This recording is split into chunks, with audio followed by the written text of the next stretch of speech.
So about 2 days of no spring. No spring for 2 whole days. Amazing. We have not a cloud in the sky today.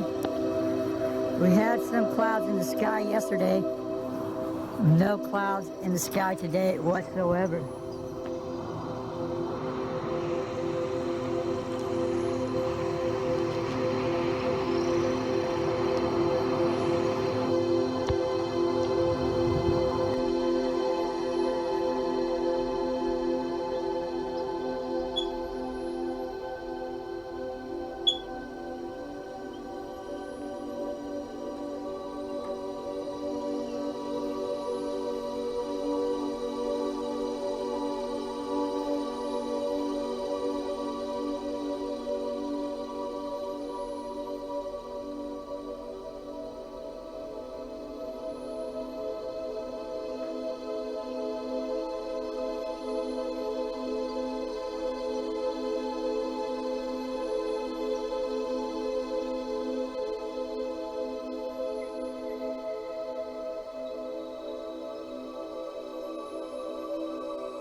We'll take your calls this hour as well. Dan, I got an email in from Emerson who wants some help.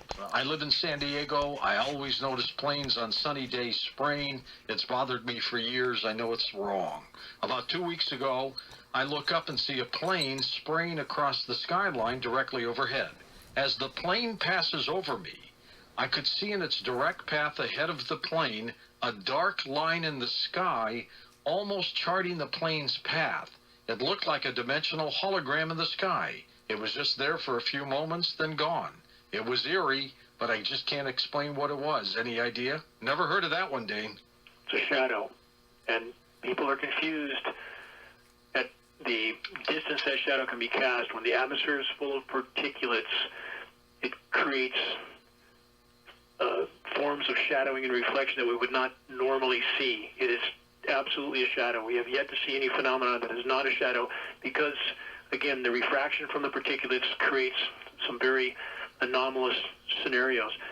And George, if I may, one minute to lay a template here. Please. No matter what people choose to believe or not in regard to the imploding biosphere, because that will be self-explanatory very soon. There'll be no way to hide it. But back to what's coming down through our air column. I just want to make this clear to your listeners. No matter what their beliefs on the state of the environment, state of the climate, if we can't breathe without sucking in a lungful of toxic heavy metals, is that not our most immediate fight for life short of nuclear cataclysm?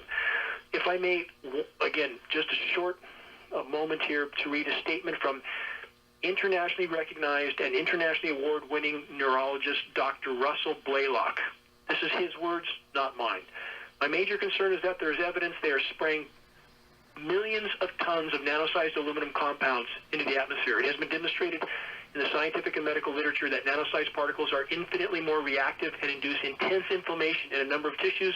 Of special concern is the effect of these nanoparticulates on the brain and spinal cord, as a growing list of neurodegenerative diseases, including Alzheimer's, dementia, Parkinson's disease, and Lou Gehrig's disease, are strongly related to exposure to environmental aluminum. Almost done.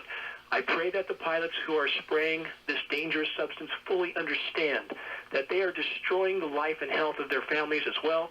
This is also true of our political officials. Once the soil, plants, water, and water sources are heavily contaminated, there will be no way to reverse the damage that has been done. That's an excerpt from a full report from this internationally recognized physician that's posted at geoengineeringwatch.org. We have a fight for life on our hands right here, right now, with every breath we take. Are they doing things to the honeybees as well? Well, let's elaborate on that. Most of your listeners know the bees are dying, I would assume. We now have peer-reviewed study to back up what we have stated at geoengineeringwatch.org for about a decade. We knew that it was not just glyphosate killing the bees, not just the RF microwave transmissions killing the bees, but we knew it was heavy metals. We now have peer-reviewed study to prove that aluminum exposure is killing the bees. Your listeners can please look this up. Just search bees aluminum, and they will find peer-reviewed study that states on the study that the bees are dying of symptoms that resemble Alzheimer's and dementia, just like what I just read, from massive aluminum exposure. They're dying 1,000 miles into the wilderness. This is not related to farms or industry. It can only be connected the climate engineering and the climate engineering fallout. All right, let's take calls for the rest of the hour. We go to Annie in Alabama to get things started. Annie, go ahead. Yes, what is the chance that Kilauea might put enough particulates into the air to cool the Earth down this summer? And what is the downside of that for the whole world? I know there's a downside on Kilauea because, you know... A commander who can control the weather has a weapon as powerful as any Air Force. During the Vietnam War, the U.S. military began seeding clouds along the Ho Chi Minh Trail to create floods and wash out North Vietnamese supply routes. It was known as Operation Popeye, and crews flew over 2,000 spray missions. I was told initially by a friend, he said his brother was in the military service. He said when there is these heavy spray days, when there's lots of persistent contrails to keep his family inside, when they were outside exposed, to have them go in and take showers.